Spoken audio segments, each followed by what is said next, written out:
There we go. You should have a notice saying that it's recording in your top left-hand. Oh, hello, Al. Welcome. Yeah, good to see you. Absolutely, my friend. Yeah, good. That's brilliant. The chaplains are the only group of people who will not look like that they have lockdown haircuts. Yeah, but they're home haircuts, and when cutting the back of your head, I mean, the back of my head's in a ponytail, you just can't see it. Oh, that's brilliant. Yep, just to keep the squaddies on their toes. Right. So we'll be recording today. So 2 reasons. First, so that it's available for other people. Also, because there may be something that you didn't quite understand first time through, or you'd like to have access to. I'll get our tech guy to upload it to the YouTube channel that we have at Gorebridge Parish Church, and I'll pass the link out via the Presbytery clerk, or via either Presbytery clerk or by Robin, one or t'other. So welcome. We're going to be finished by 3 because backsides demand it, among other things. And because an hour and a half doing one of these is about as long as you can absorb information. After that, you'll all be dying on your backsides, and I do not want that. And so what we're going to do is we're going to start with a reading.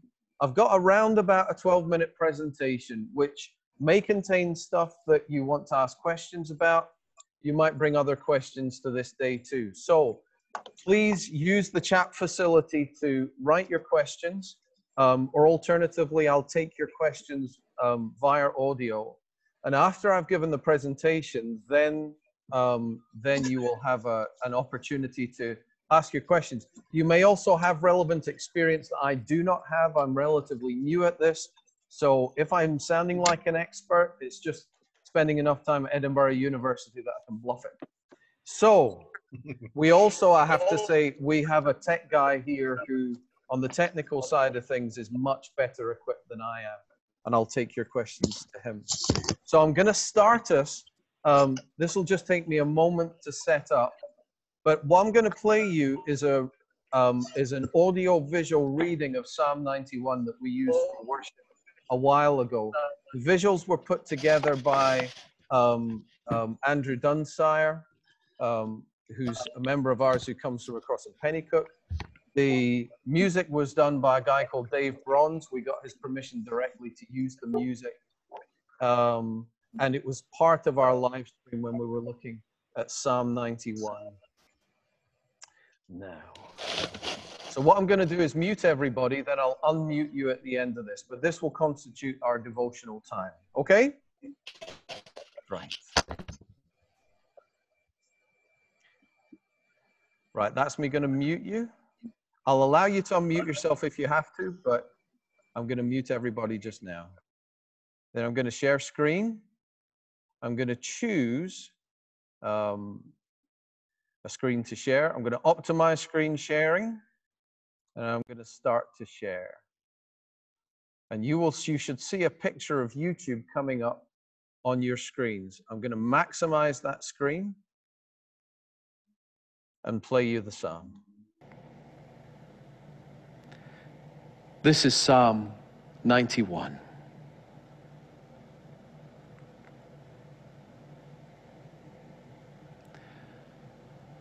Whoever dwells in the shelter of the Most High will rest in the shadow of the Almighty. I will say of the Lord, He is my refuge and my fortress, my God in whom I trust.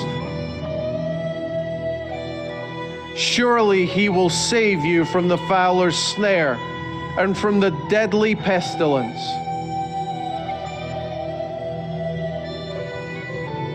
You will not fear the terror of night, nor the arrow that flies by day, nor the pestilence that stalks in the darkness, nor the plague that destroys at midday.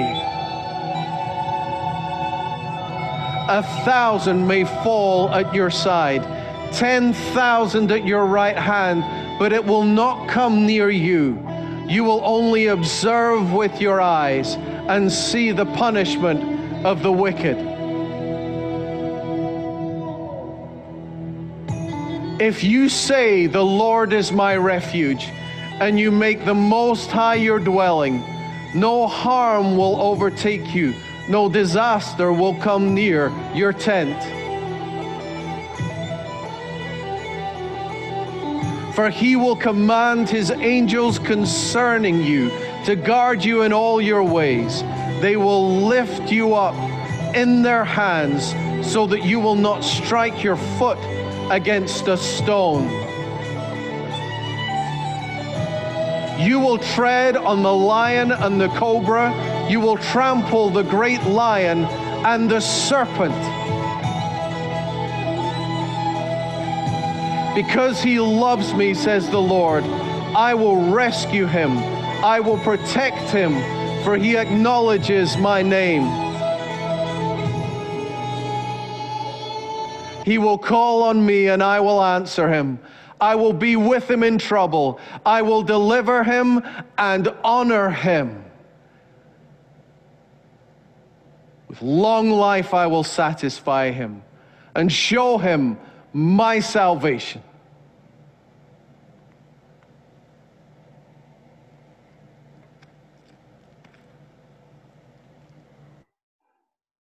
There we go.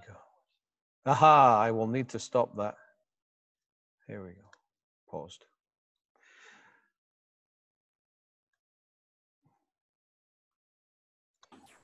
Okay, everyone. So that gives you an idea of the sort of thing that you can do, and we have been doing week by week here at Gorebridge Parish. Those of you who manually unmuted yourselves, you might have actually muted yourselves because I unmuted everyone. My apologies. It is a bit of a juggle. And I think that's one of the things that's important about this, is that it's a venture into an unknown territory. So as I say, if you have any technical questions, if you have any questions, theological questions, anything of that nature, send them in the chat. I see I've already got one, which I will check just now, just in case it's a matter. That's fine. Okay, thank you, Dale. And I'm just going to give you a little bit of insight into what we're doing here. So our story is that I've been resisting requests to go online for worship for a number of years. We have the technical expertise, but it was something that we didn't want to commit the effort to do until, of course, the lockdown happened. And the first stream, as Douglas will well remember, was on the 22nd of March. And we were heading into lockdown. I've got an image to share here, which I will share from the, now let's see, here we go. This was the first week of lockdown. And here's Douglas doing his thing. Douglas did really, really well. And indeed, it's still one of our highest viewed services. We lift up our eyes, working from the Psalms of Ascent. And that was our first foray into doing live streaming. The laugh is, here is me a week later. And I'll be making a comment about shirts. But that was because two bulbs had failed after the first week because they were brought out of storage and they only had 1 week's life in them, as it turned out. And that was not a good shirt choice for that day. So the whole process of streaming worship is a tricky one, but we sensed it was untenable that church closed. And indeed, I could sense this, I'm sure as many of you did, a certain amount of fight in us when the temporal authorities were saying that we could not gather for worship, things which had lasted through the Black Death and wars and all kinds of things previously. And so we took the choice to enter into that steep learning curve of trying to do things online. We had been using Facebook. We had a Facebook page, a website for the church, so we were used to that. But we had to move things. We were 80% through an alpha course, and we had to figure out how we were going to do worship.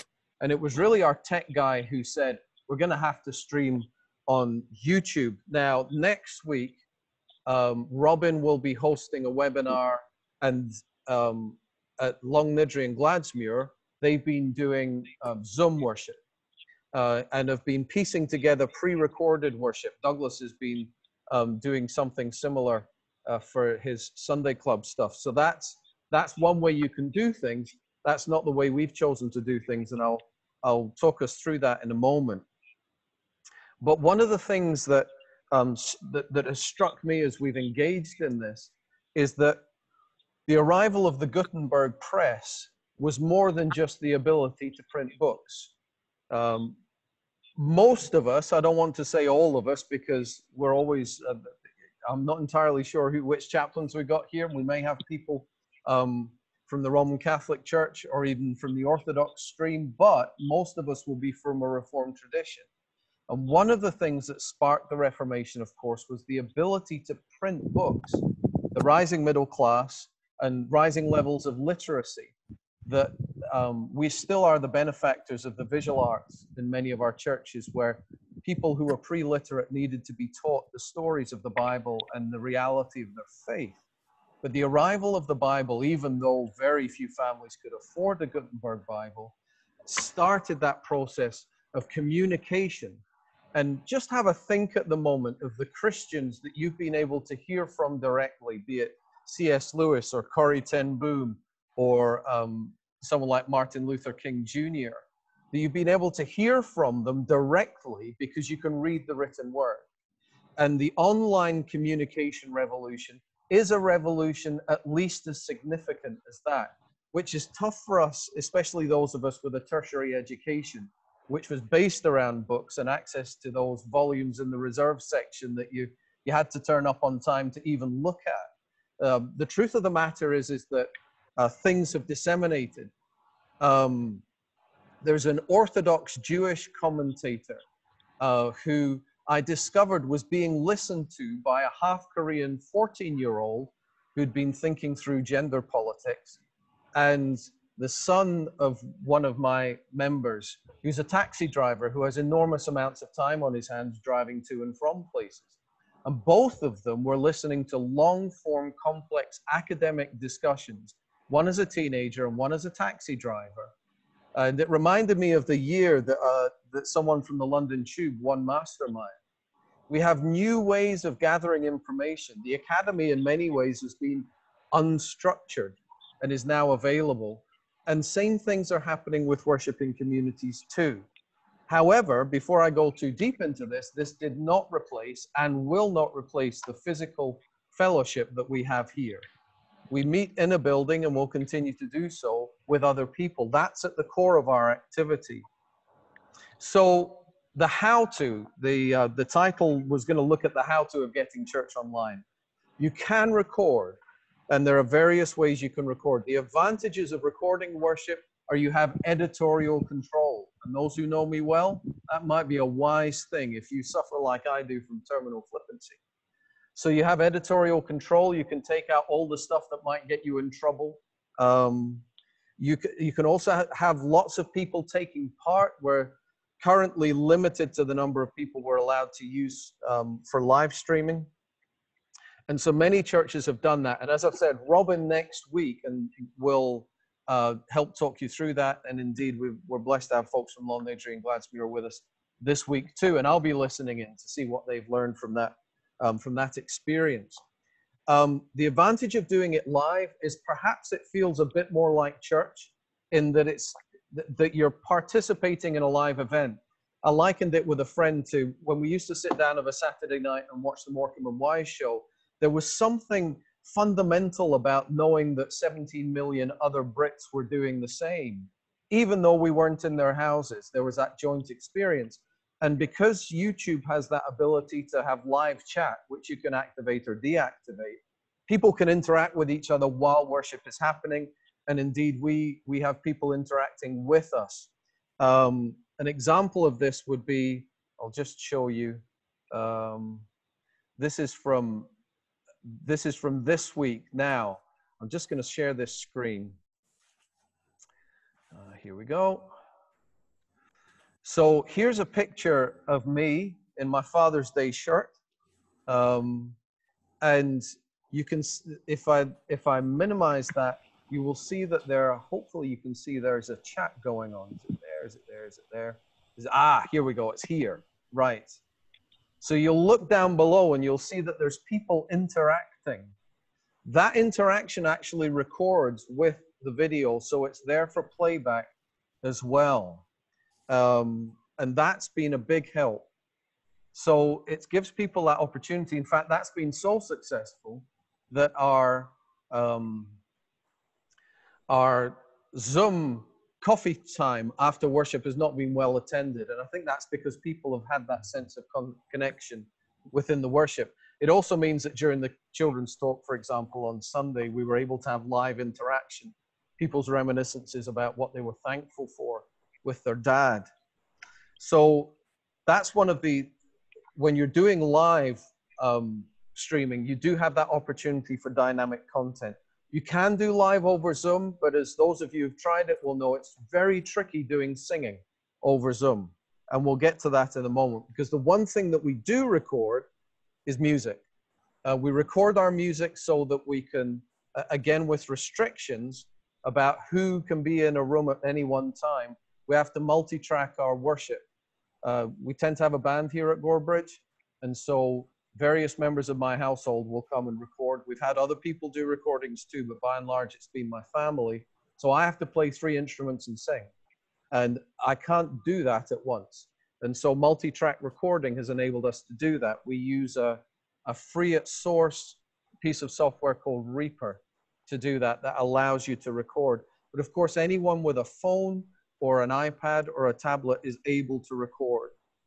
And recording the music enables us to then broadcast the music, and people can sing in their own homes. I'm told some of the more introverted of our members have been singing louder from their living rooms than they do when we gather together in worship. So for the live stuff, we use the YouTube stream with that built-in interaction of the live chat, and that can be moderated. That's really important. We did have a very enthusiastic Catholic who decided to start doing the rosary in the live chat, and very discreetly, that was just, we didn't know you could remove comments until that actually happened. And we were very grateful for the lady joining with us, but we thought it might be a distraction if people were getting their prayer beads out while the sermon was going on. The views have been, well, we'll get to that in a moment, actually. So you can moderate. It's important if you're doing any kind of worship to have prayer support. And we've set up a Zoom prayer meeting that happens beforehand. We have experienced technical difficulties every single week, and with alarming regularity. And so we just expect technical difficulties, which is why you'll often see we start 5 minutes late. Sometimes equipment has gone down. Sometimes, as you've seen, bulbs blow. All sorts of things happen. And partly, well, that may have a spiritual element to it, but partly it's also the complexity of the process of doing so. Lighting's important. I showed you the dark picture. You can see we've improved the lighting. We use cameras in here. You can see just behind me, there's one of the cameras. We use 2 cameras so that we can alternate the view, and that's done with a video switcher. There is a need for technical expertise, but what I would recommend you do is that you stay within your bounds. We're very blessed to have someone who's very gifted technically and wants to push the envelope in terms of technicality. But the big decision is actually, who is the worship for? Is it for the core congregation? Are you hoping that people are going to become aware of it in the locality? Google searches for prayer have gone through the roof since the start, and so have God searches on Google. People have time and are asking big questions. So it may be that you're shaping worship because people are looking for something either local or, as we've seen, friends of friends or family. So last Sunday we had people in Yorkshire joining us because they're family, people in Ireland joining us because they're family, and folks in Cambodia joining us because of previous missionary activity. You can actually track that on YouTube, and it's fascinating to see. You can just do the talking head thing like I am. You can use a presentation piece of software. What you saw earlier on in Psalm 91 was done in PowerPoint, which many of us have used. As Graham Duffin once said to me, if it was designed to be used by salespeople, well, actually, I think he said salesmen, it was a few years ago, then how hard can it be? There, I'll leave you to figure that one out. Now, a few notes. You can see behind me the setup. One of the things that you'll notice is that I'll just share screen again, and I'll give you a little bit of narrative about what we've done in terms of set dressing. So, to start with, we just had the picture of the pulpit in the back.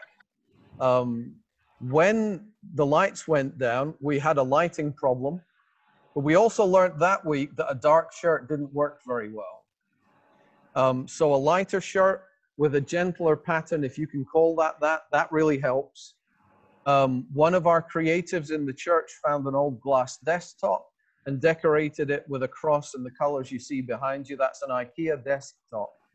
That left a void beside it. So we needed something slightly near him. Because we record here, we just put some musical instruments beside it to help break up the back. And then that alternative view is there on the side. The funny thing is that one of our members has actually moved the communion table in the background so that it's now tilted at an angle and has a floral display on it. I think that lady is the lady who looks after our flowers. And so she's thinking about set dressing too. The other thing you can see here is that we're doing communion. All of our communion tables were too tall. So what we used as a communion table was the poshest small table we could find. That's a kind of sitting on drum that my son uses. And we use that to do communion. And one of the things about doing things online is bringing things back to scale, making them smaller. That's been one of the things that we've noticed, is that to decrease everything from alpha groups, we've run alpha on Zoom, making the small groups smaller. The communion's more intimate because it's just me. And so there's all kinds of challenges that you face when you're thinking of doing things live. And indeed, there are already spoof videos on YouTube for the worst of our mistakes.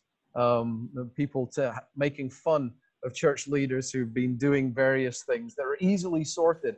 And the only way that you can improve your presentation is to watch yourself back, which I know many of you are ethnically Scottish. I know that will be a fate worse than death, but it will help. And if you are involved in that, and if you've got people involved in that, find very gentle ways to have discussions with them. Where do you put your hands? What do you do with your presentation? Do you open up your gesture? Are you smiling? And things of that nature. Right.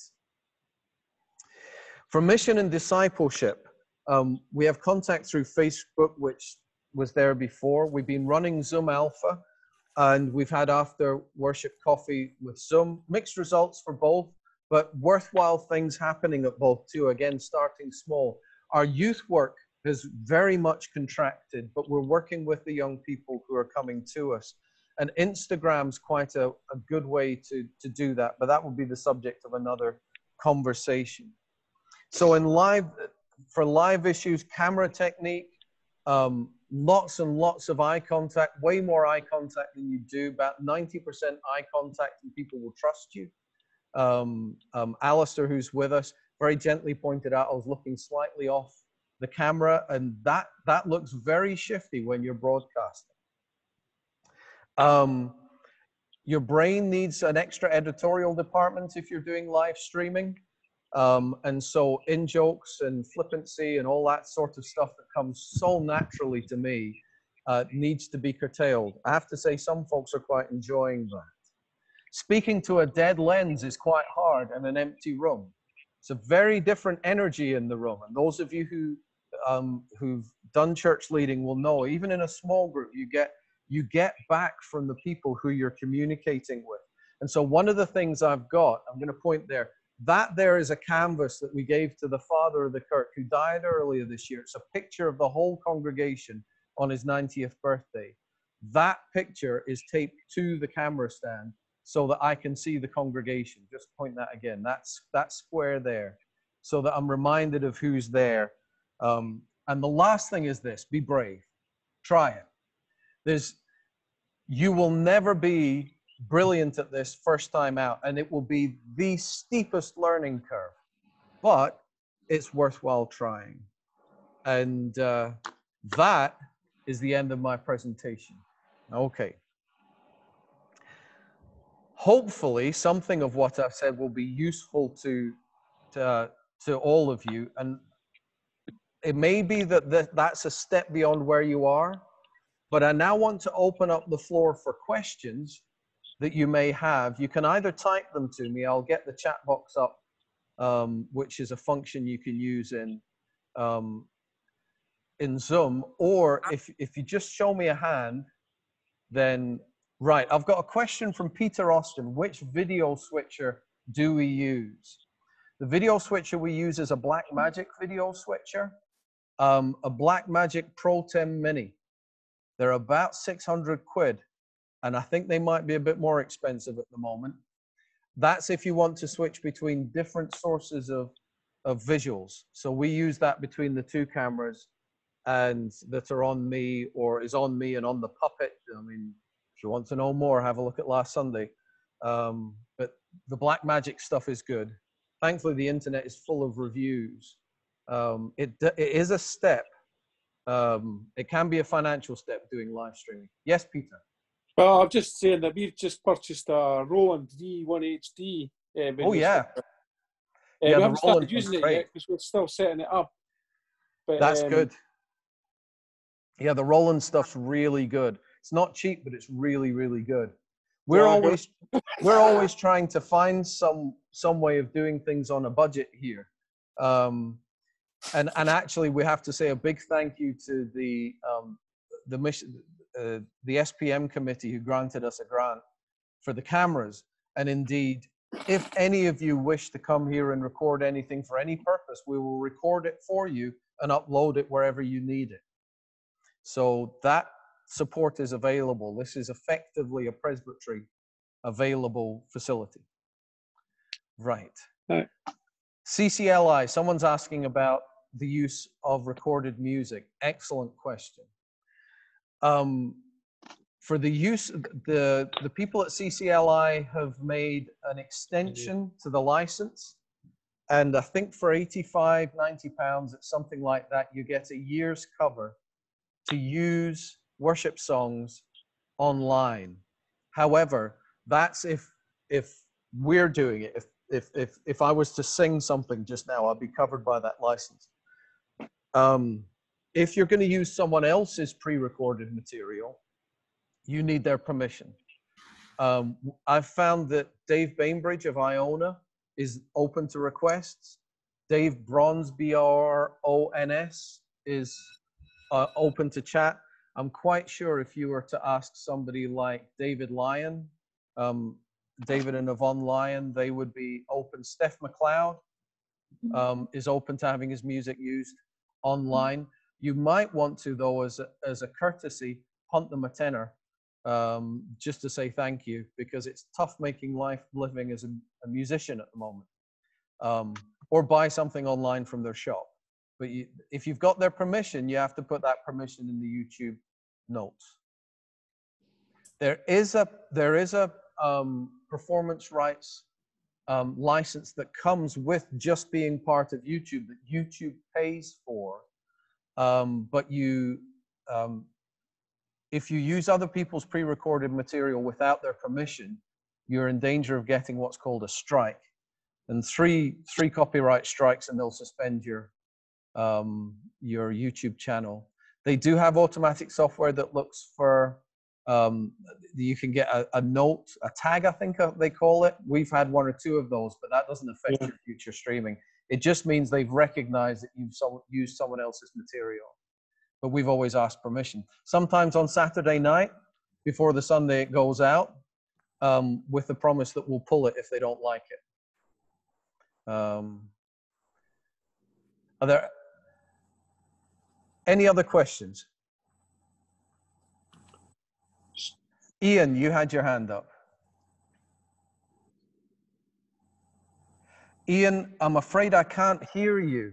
Can you just make sure that you've switched your microphone on and you're not muted? Sorry, Mark. That's grand. Thank you, sir. What size of team do you have operating this whole thing? Up to very recently, 2. I was delivering the material and controlling the PowerPoint. Right. And our tech guy was managing the live stream, mixing the sound, and looking after the video switching. That is a lot of load on one person. Because we've entered phase 2, the Kirk session had given permission for us to have an other who's just looking solely after the video switching. And indeed, you'll see that the quality of the switching of the cameras has improved as a result. But thankfully, we're not in the lockdown conditions are shifting. So a 2-people team would probably be minimum, I would have thought, but it depends what skills people have or what skills they're prepared to develop. Thank you. Peter, you had a follow-up question, did you? Yeah, I was just going to ask what type of cameras you use. Right, very good question. We are using 2 Canon XA15s. They are about £1,100–1,200 each, and they're HD cameras. They're not 4K cameras. Okay. Yeah.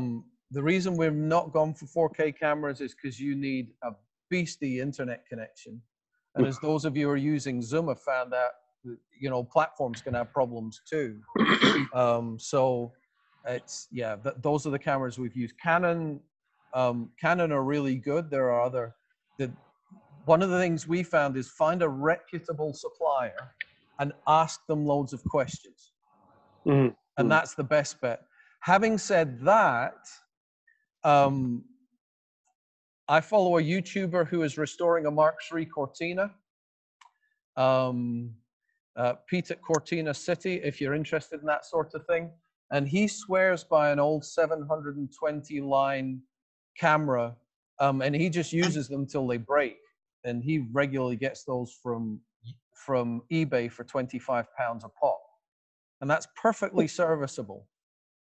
Having said that, the camera's in your, if you've got a decent smartphone, if you have an iPhone or an iPad or a laptop, that has a perfectly serviceable camera in it for doing these sorts of things. I mean, I'm currently using the thing that's in the lid of my laptop. Right. What about mission praise? Do you need permission for hymns from having the church license? Jacqueline, you're absolutely covered for mission praise. You can use the songs in mission praise, songs of fellowship. You can use anything by John Bell because he refuses copyright on the basis that if he was inspired, then he can't copyright it, which I think is a theologically lucid, though perhaps it helps being a minister for saying that. So yes, that CCLI license will cover you for singing songs. I would strongly recommend, if you're going to do stuff online, to buy the extension license from CCLI, partly because it just helps support musicians and songwriters, and we are indebted to them. Dale, does CCLI cover the use of recorded music? Yes, it can, but it's your best bet is to ask permission. So, for example, say Graham Kendrick's been uploading lots of stuff recently. You can send him a message and say, please may we? And if he gets enough of those, he may well put a note on that he's quite happy for you to use his stuff. The other way that you can do it that I know people are using is that they say, have a sing of this before you join with us. So you'll pass a link out and then you put a view onto their YouTube channel. One of the things that is in our favor is none of us are trying to make money out of this. So one of the things that can happen is if there's any advertising revenue from what you do, and you use someone else's material, the money will go to them. But it's courtesy to ask. And it's great to be able to say in the notes, look, we've asked if we can do this. The same, by the way, is also true of visual images. Those of us who beg, borrow, and steal from Google, do our PowerPoints every Sunday, can be a bit lax. I've seen preachers go up with photo bucket in the watermark through the image. And of course, we're not going to shop anybody for that. But if you do that on YouTube, you are asking for trouble. So there are sources of, Andrew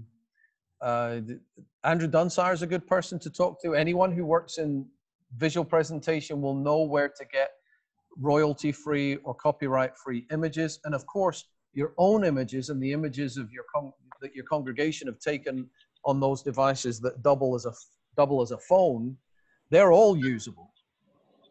Okay? Right. Any other questions? Al, you've got a question.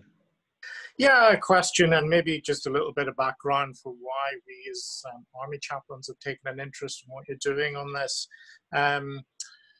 Prior to lockdown, we run garrison churches where social distancing isn't an issue because most of them are sparsely attended, and only attended by very few currently serving personnel. A lot of veterans who continue to live in the community might come to those. And our chaplains were used, as indeed most ministers and elders were used, to face-to-face contact as the way of delivering ministry and sustaining it. So lockdown changed all of those dynamics for us. And because of the pastoral distance, we decided to go online. So each week we would produce short prayers or a message that would go onto a Facebook site that was linked to that particular regiment or that particular community.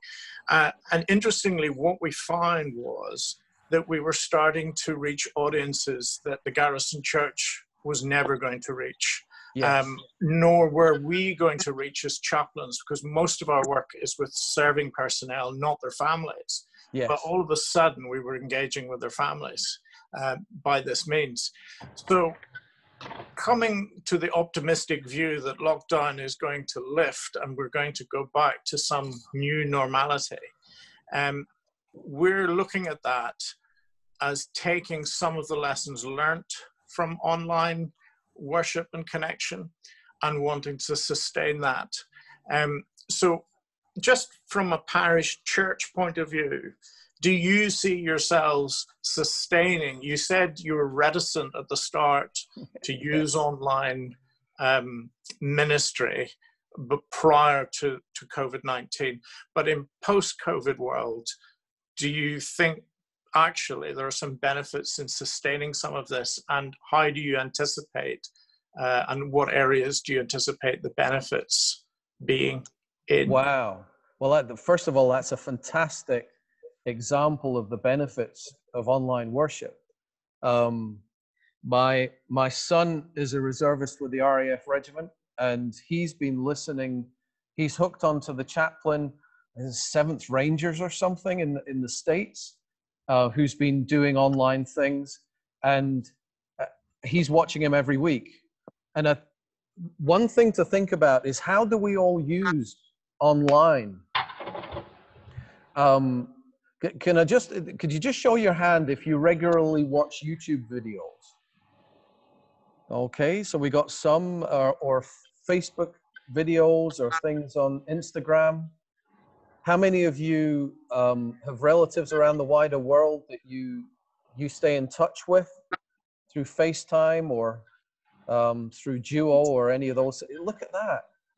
I have to tell you that some of the most motivated tech users in the world are grandparents with grandchildren in the Antipodes or in the New World or the former colonies or in Singapore or wherever it may be. And I think, Al, what you've hit on there is that there's a desire to belong to communities that are constituted by either a sharing of interest or history, as well as a physicality. It's our intention. We are looking very seriously at continuing, because we don't know of any church at the moment that's growing, any worshiping community that's growing, that doesn't work its relational networks. I mean, it's so obvious as to almost not need saying. The people's mission field is their contact list. That's your mission field.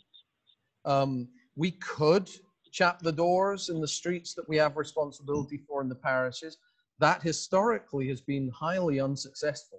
I mean, we do get some return, but that people come along to Alpha because someone they love said, look, you got to come along. Or some of our people come on after 12, 13 years of Badger. And those relational networks, well, that person works out with someone. So we've got my daughter-in-law is from Dalkeith, but she came to the youth work here because the wife of the youth minister knew her from Girls Brigade in Dalkeith and invited her along. Now, officially, she'd be in St. Nick's Buccleuch Parish, and indeed her mum goes to St. Nick's Buccleuch. But she came here and found a boyfriend because she knew the wife of our youth minister.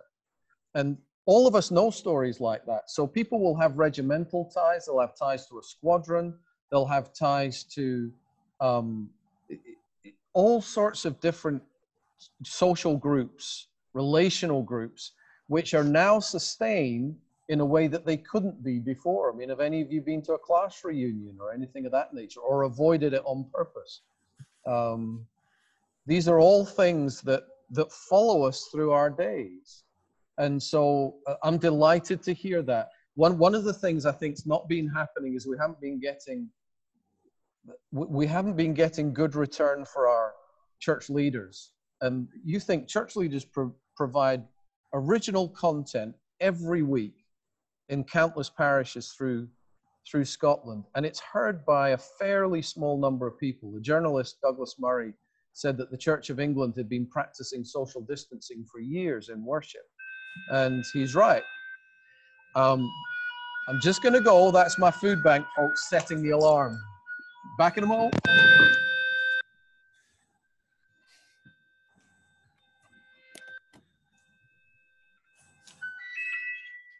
Amen.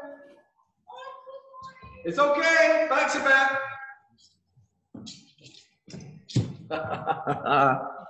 There we go. They didn't spot me on the security cameras. Now. Hear me again? Can I get a thumbs up? Good. Thank you. No, you're fine, Yvette. Not a problem. Good to see you.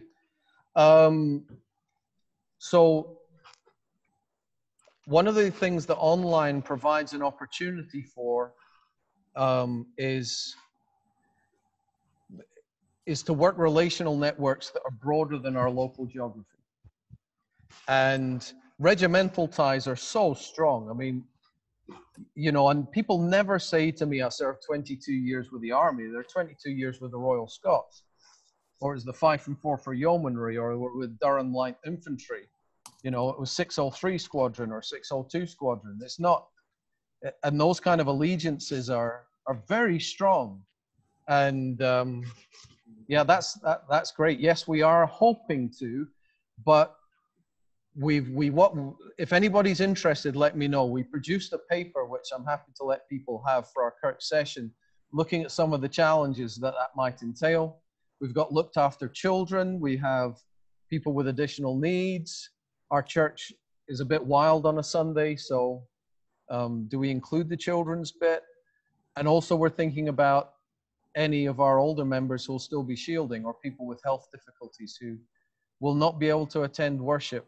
Also, every time when they come up for restrictions for doing worship, it doesn't look like anything we could do, because our folks will struggle not to hug, run about, and we couldn't put chairs in 2 meter spacing or even 1 meter spacing and have that work. Thanks there. Dale saying could never be accused of being wooden or unspontaneous. No, and a lot of our people are like that too.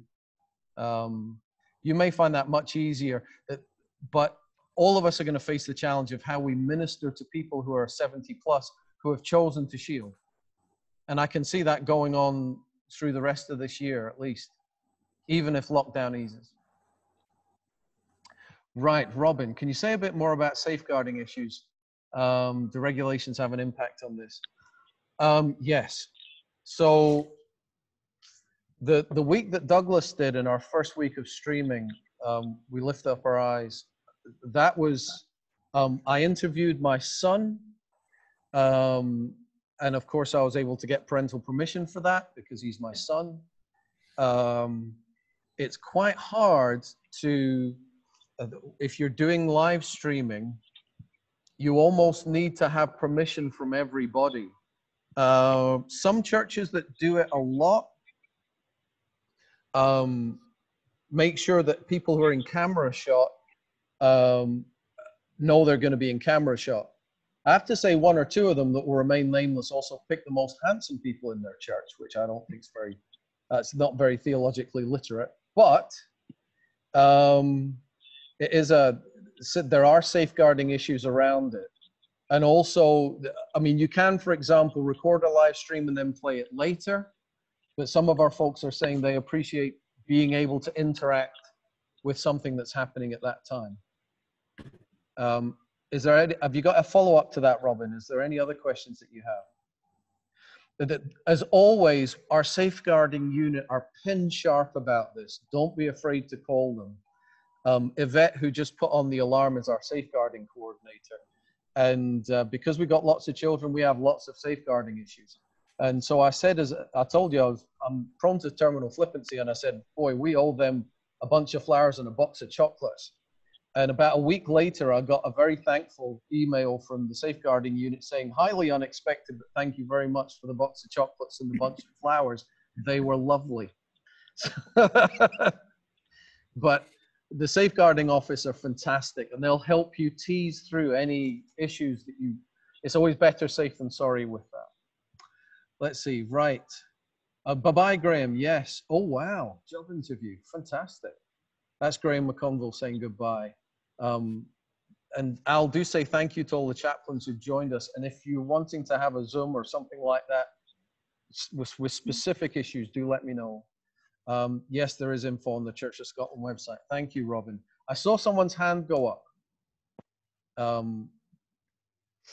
Yes, Ian. I think you're muted, Ian. So if you could unmute yourself, I'd be grateful.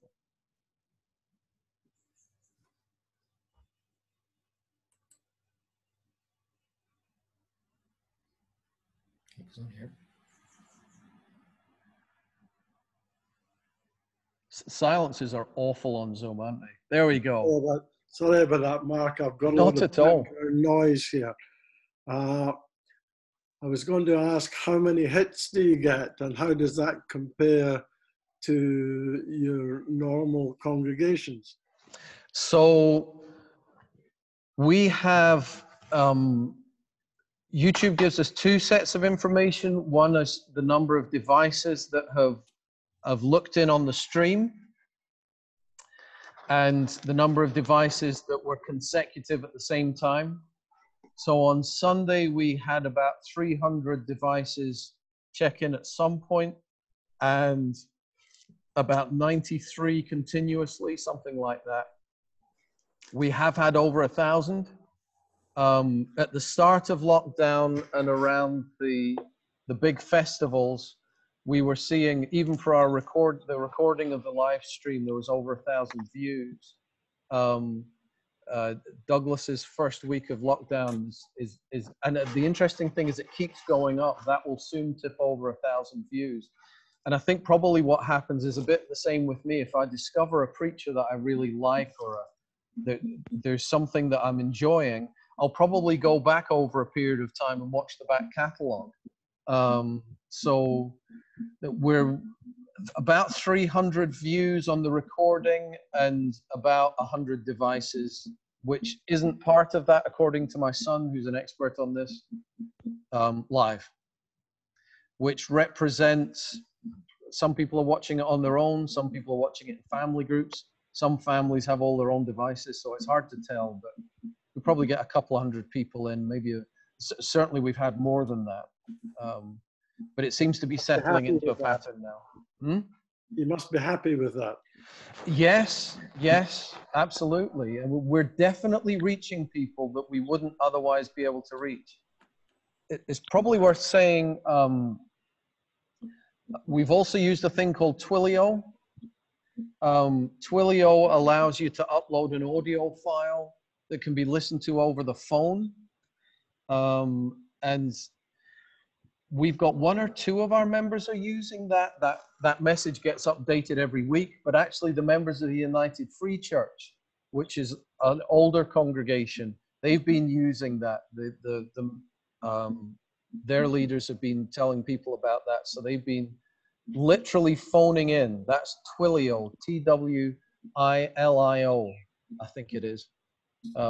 That's a service you can subscribe to, which allows you to give out a local phone number and a local rate phone number, and they call up and get the message. Some of our shielding people are buddying up now, I'm finding out. So my mother-in-law is buddying up with my hairdresser. Yes, Peter. I was just going to say, Graham uses a phone number for people to phone in and listen to the service, which is... Yes, yes. You can do that with Zoom, of course, as indeed we've got someone phoning in with us today, and you can do that with the Twilio service. You can't do that with YouTube, as far as I know.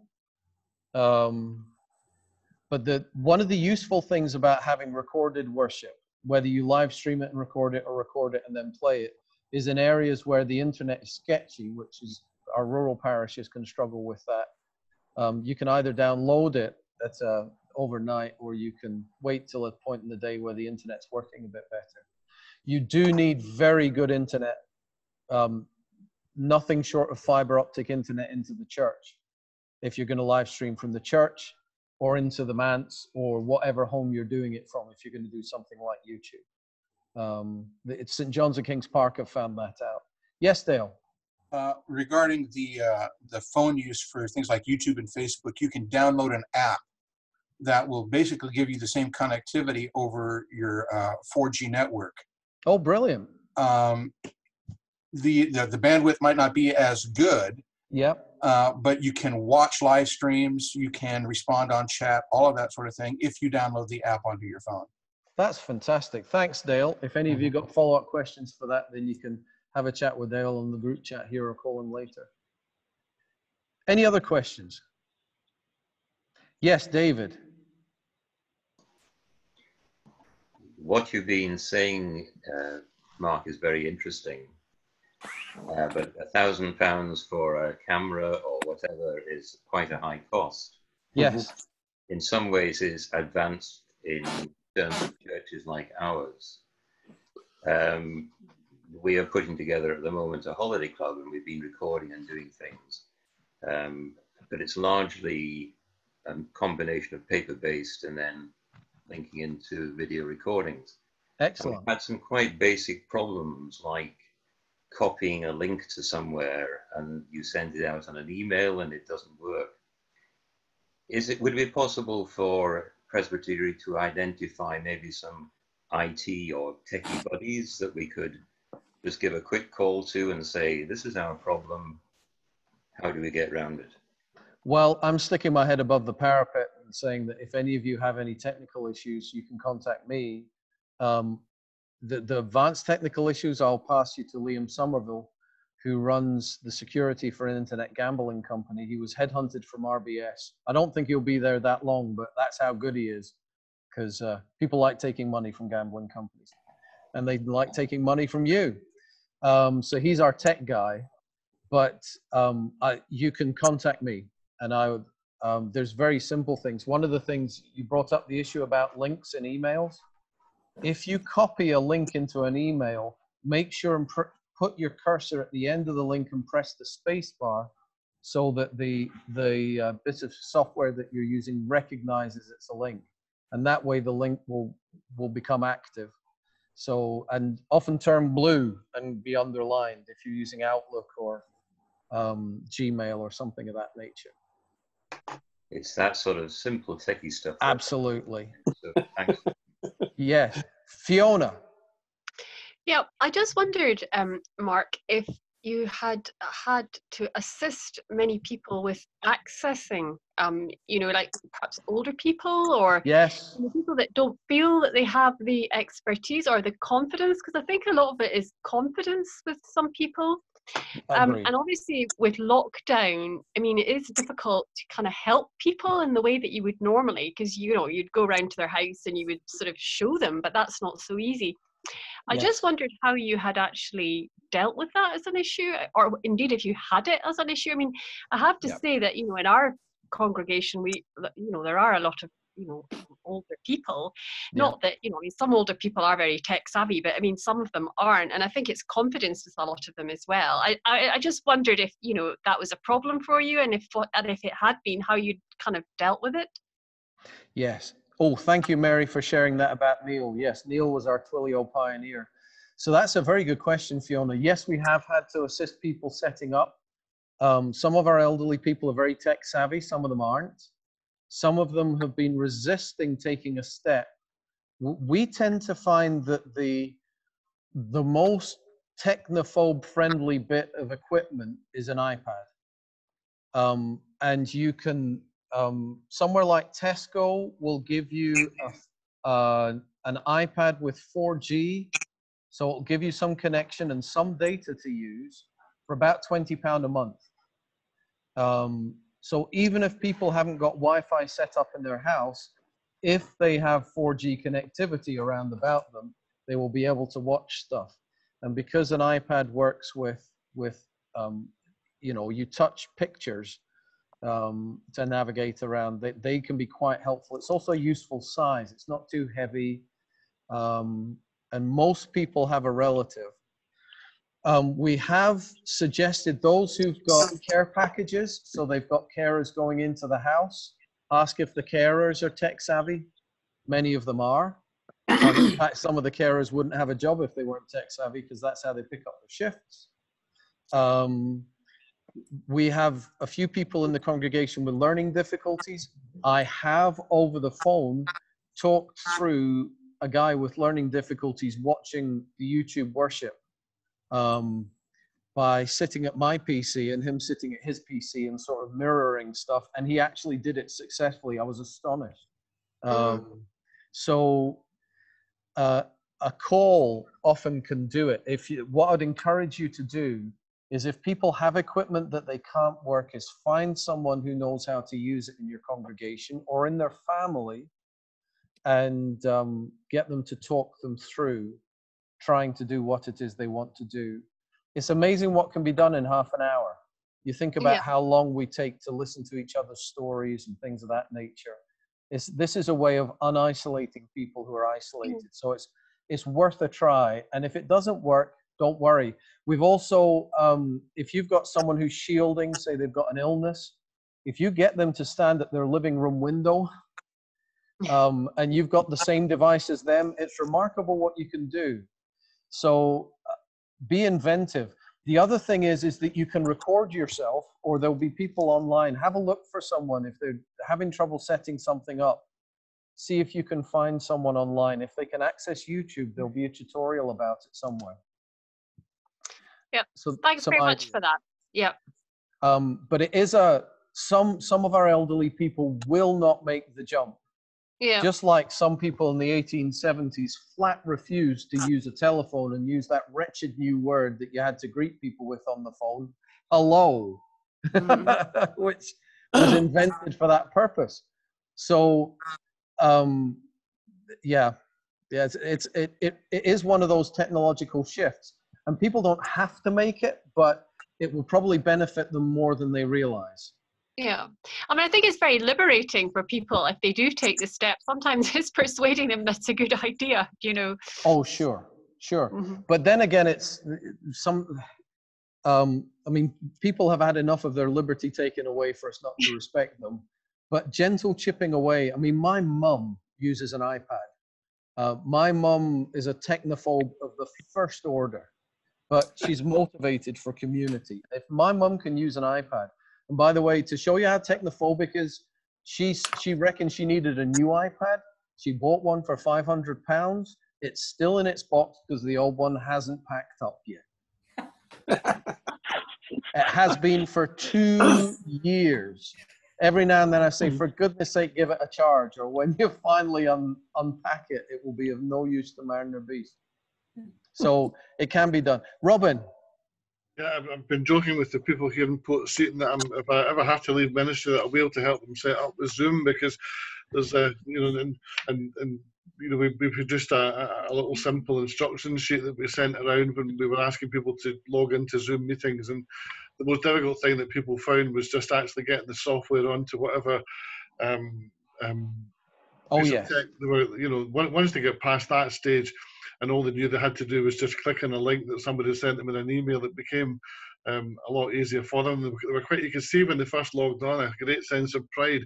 Wow, this actually works, and I did it, But one of the things I'm thinking, I'm looking at Douglas Hamilton's face in the middle there, because I know Douglas has been doing a lot, stuff on YouTube and things like that. Maybe, and one of the things that, I wondered if Douglas wanted to say anything about what he's been doing because he's been doing more work with children more directly. Yes. Go for it, Douglas. Okay, I'll come in. Actually, I'll just pick up on it, just to follow on from the chat about older people and use of devices. My neighbour, bless her, she's part of another fellowship in North Berwick. At the start of lockdown, she'd never even used a mobile phone before. She'd never, not even one that had buttons, never mind a smartphone. She'd never had a mobile phone. But all the sermons were being sent out, from her church, where all the chat was being done through WhatsApp, and all she wanted was, how do I get WhatsApp? And so we got her phone, and we put on WhatsApp. We put on nothing else apart from WhatsApp, and we done it. And it took, and it probably took about a month and about an hour-long phone call every 2 or 3 days to get there, but she got there. Well, and I think it's worth, kind of saying that sometimes it's around. There's a patience thing with this as well, and encouraging people to be patient, and they will get there.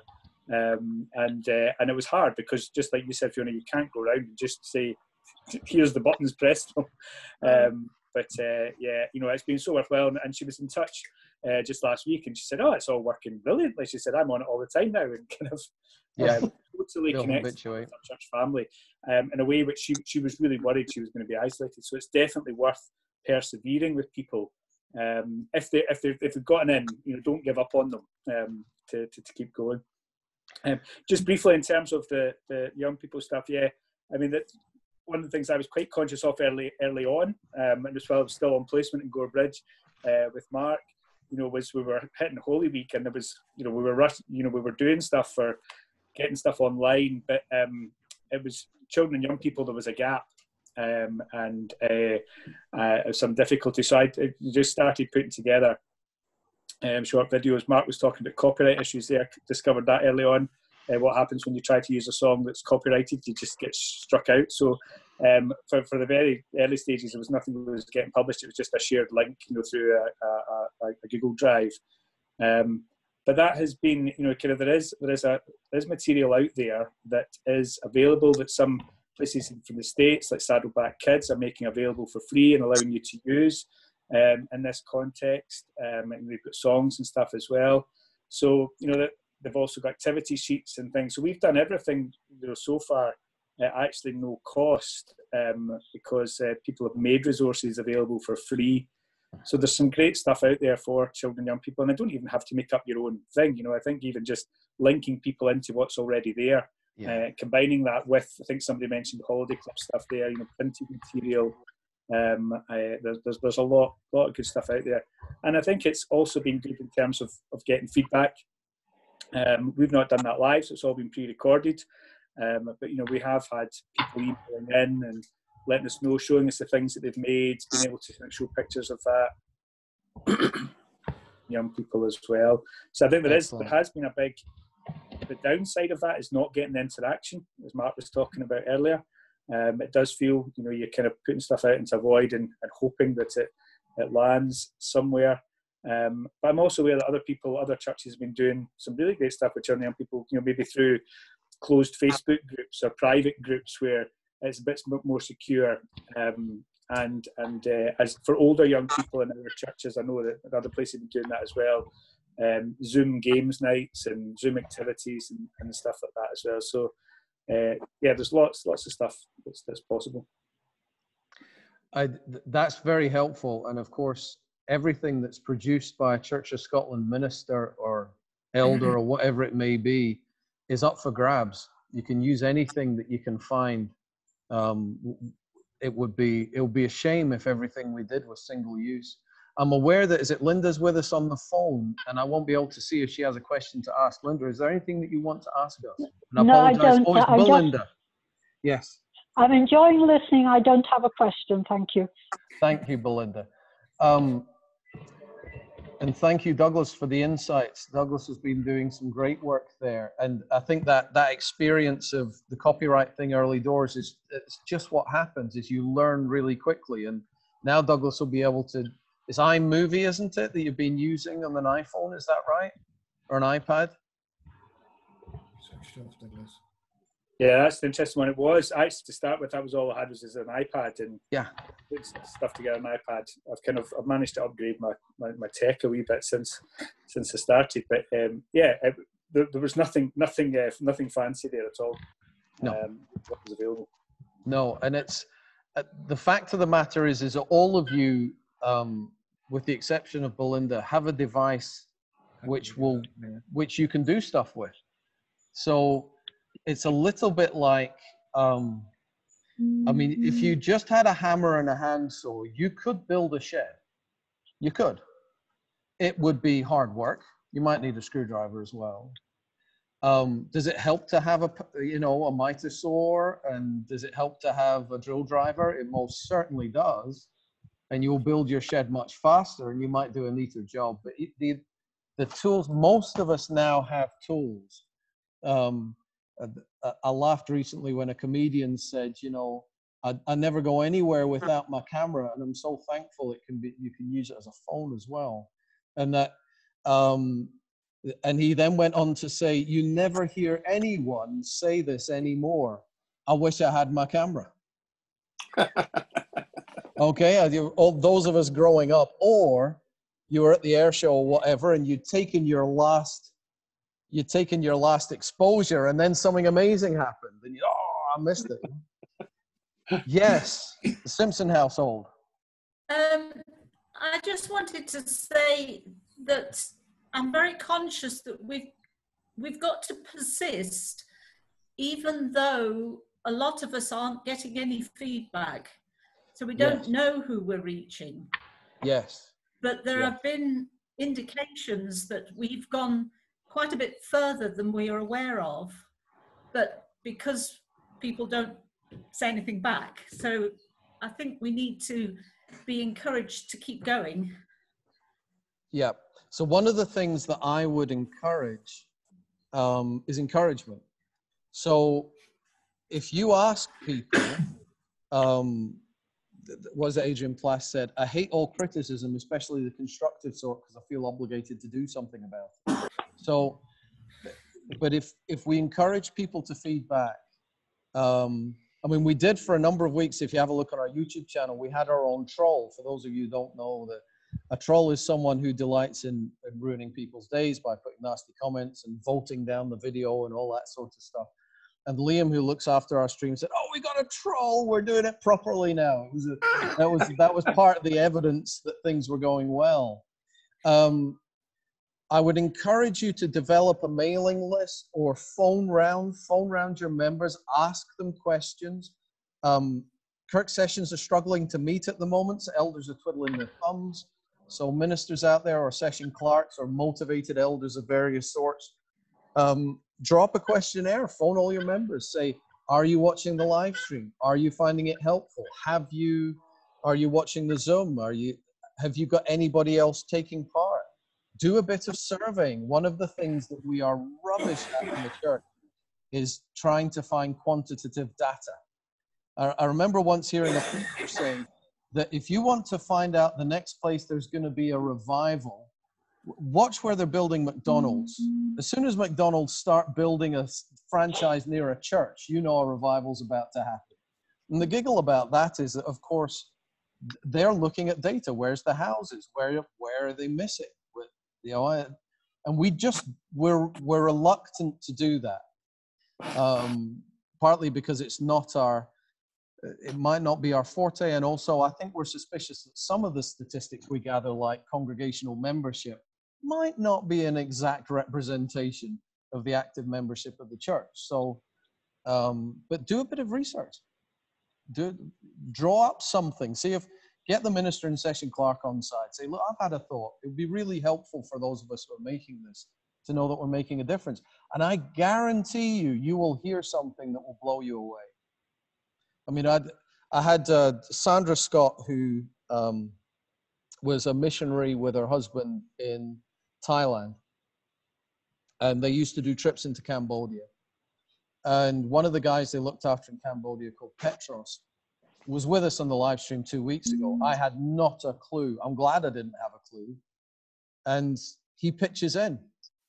And she sends me a message to say, look, just to let you know, Petros was joining us from Cambodia, and he really enjoyed it. He'll be back next week, and he's going to bring some of his friends. If you ask, you'll hear stories that will amaze you. Last week we had, I thought it was finally time to say something about racism. And I said to anyone who would listen that I felt like a pigtailed girl merrily dancing, skipping my way through a minefield, just waiting for a sickening click. Because saying something public about racism at the moment is quite difficult. Well, we've got a family that's sort of Nigerian-American family, although dad was born in London. It's a complicated story. He comes up on the live chat as we're doing it and says, you know, preach, Pastor Mark, that was great. And I wasn't going to thank him directly, but I had a chat with him yesterday. And just that sense of, yeah, if you ask people, you will find the Holy Spirit's at work. This is the church we're talking about. You know, it's not just a matter of producing content and singing songs and reading scriptures. The Holy Spirit is working in and through either your plans or what you're already doing. And it's always fun to find out. So maybe there's an idea there. Ask them. Phone up people. And if they're discouraging, just, you know, get Robert to ring the doorbell and say, oh, it's someone at the door, and just put the phone down. You can. That was what Wendy Drake used to do. Does anyone here remember Wendy? If she was on a phone call that she didn't like, and she said, oh, these cordless phones are amazing. Here's how new technology can change your life.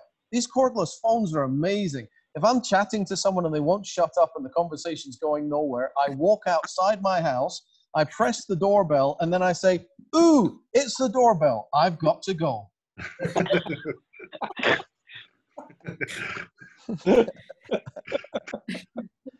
Yes. Oh, Mary's saying about the phone as a recording device. Absolutely. The guy who leads our worship here is called Keith Tate. Keith Tate is married to a half Singaporean, half English lass called Helen. She's fab. And Keith says when he goes to Singapore for family reunions, he's the poor guy. And forget about rich white folks. All of Israelis in Singapore are minty, minty, minty. And many of them have made their Ferrari purchasing money making components for these things. Okay? These things are absolutely crammed with top-end technology, especially if you get a decent one. This isn't, I mean, I'm a Church of Scotland minister, I'm cheap. So, but this was 170 quid, and it can do pretty much everything. I could make films on this. If you go down to, you know, Tesco at Harding Green and have a chat, the really big guy, Dex, is a really big guy. He knows his stuff. And tell him what your budget is, and he'll sell you a phone that you can do live stream worship on. And you'll have a decent phone to boot. But you probably aren't using the thing that you already own as well as you can. So that, yes, Mary, that's a really good point. You do not need expensive tech. It helps, but like I said, you can build a shed with a screwdriver, a hammer, and a handsaw. Now, we're at 2:45. Do people want to continue? Are there other questions? I promised we'd be out by 3. Yes, David. just going back to your phone idea there of recording, we did, or I did that, well, we've done that a bit in our church. How do you then share that recording with other people? Because it's a very big file and you can't send it by email. Yes. So WeTransfer.com, I will put it in the message to everyone. Like most of these things, they'll ask you to sign up, but it's free to use. And WeTransfer.com will allow you to load up a file up to, I think it's a gigabyte, which that's a big file.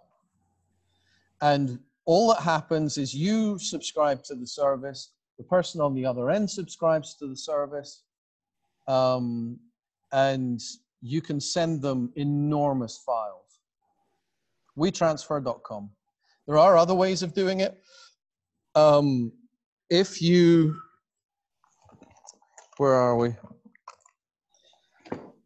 Those lovely people at Alpha gave me a free pen drive. So you could put it on a pen drive and record it on a pen drive and drop it through their mail, stick it through their letterbox. Warning, if you keep wiping these things with an alcohol wipe, if it's got that soft coating, it will become permanently sticky, like the lectern at the Pentland Chapel at Morton Hall. But that's doable, okay? It'll make a very good Petri dish now. There's bits of celebrants all connected because they've wiped it down so often the varnish is denatured. Yes. Is the WeTransfer free, or do you? Yeah. Yeah.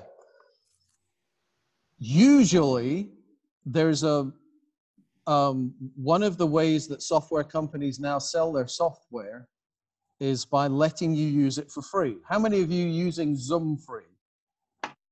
Okay, brilliant. We have 2 accounts. We have 2 accounts because we need that extra facilities. But it's perfectly serviceable. That's why, for example, this meeting hasn't been cut off at 45 minutes. But yeah, most software, there's a way to use it for free that's perfectly legitimate, but you'll be denied some of the bells and whistles that you probably didn't need anyway. Also, a lot of software is built into your devices.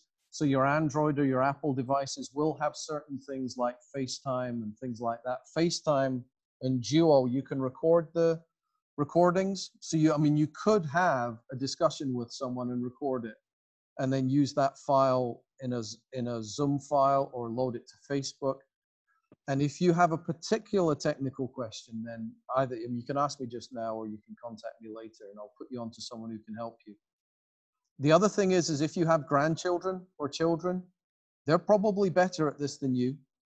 And if you want to expose them to some good spiritual content, get them involved in helping you do this. Peter. Me and my son, we always used to have this joke about using YouTube and watching the eponymous 5-minute video on YouTube. Yes. So if you want to learn something, stick it on YouTube, and there's bound to be a video somewhere that's 5 minutes long. Yeah, and absolutely. I started learning DaVinci Resolve, which is a video editing program. Before I was using a thing called Shortcut. DaVinci is a bit better, and it was a bit more technical. But 5-minute video on YouTube, and I've now pretty much mastered it. It's great. Thank you, Peter. For every bit of software, there'll be a forum that goes with it, and you'll find out great information there. Ian. Thank you very much, Mark. I've got to go. Lovely to have you with us, Ian. Just as you're parting, a wee comedic thought that the most popular video sharing platform in the world is a Scottish insult. YouTube was an insult when I was at school. Yeah.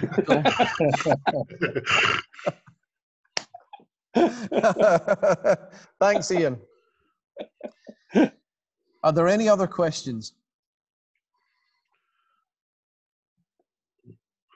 So closing thoughts.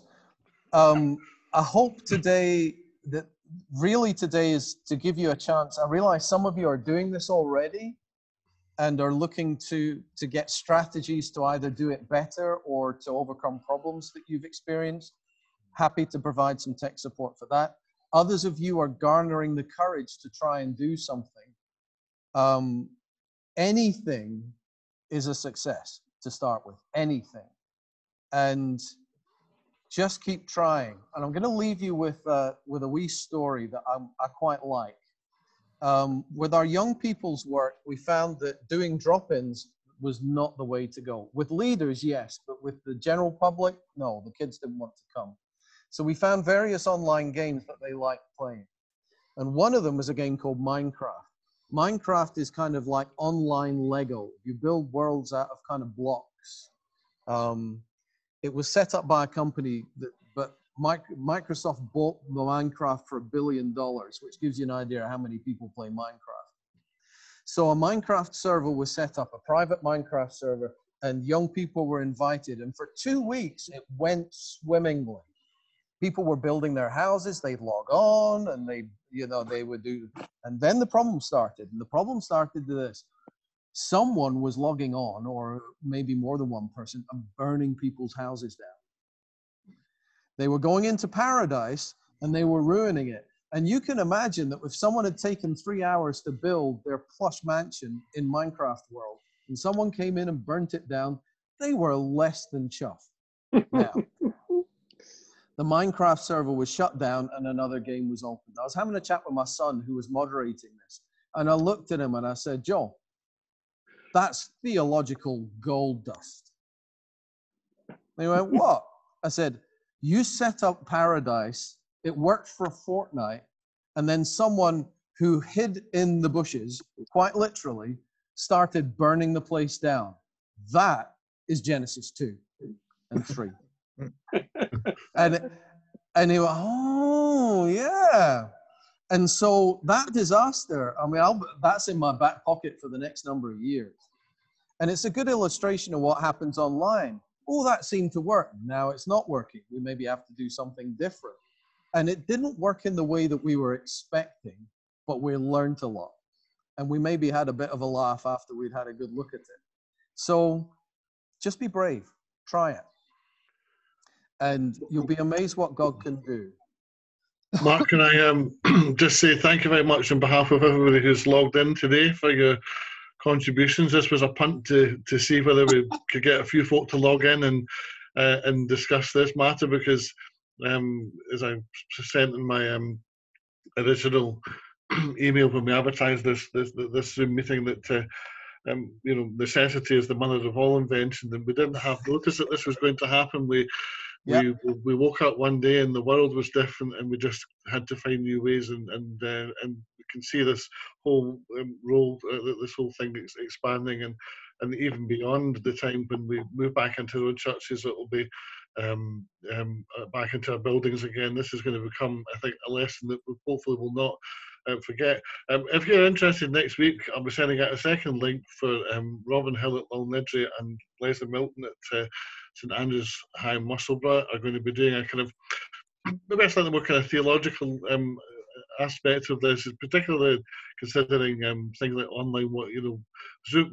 Robin does a lot of Zoom worship, but also Leslie will be sharing something about online communion services, and that's something that kind of takes you into a whole new territory as well, but it's something a number of churches are experimenting with. So look out for that link, and encourage folk to just log in and see what they've got to say. But thanks very much to Mark. Not Indeed. at all. I'm intending, if I can, I'll be with you next week as well. So if there's any questions. Thank you so much for taking time out of your day to join. And thank you to Robin for getting this set up. And thanks to Douglas for impromptu adding in some valuable content. And Al, will you say a big thank you to the chaplains? All power to you as you start doing that chaplaincy work on that. That's great. God bless everyone. Thank you. Thank you. See you later. Bye-bye. Bye. Bye.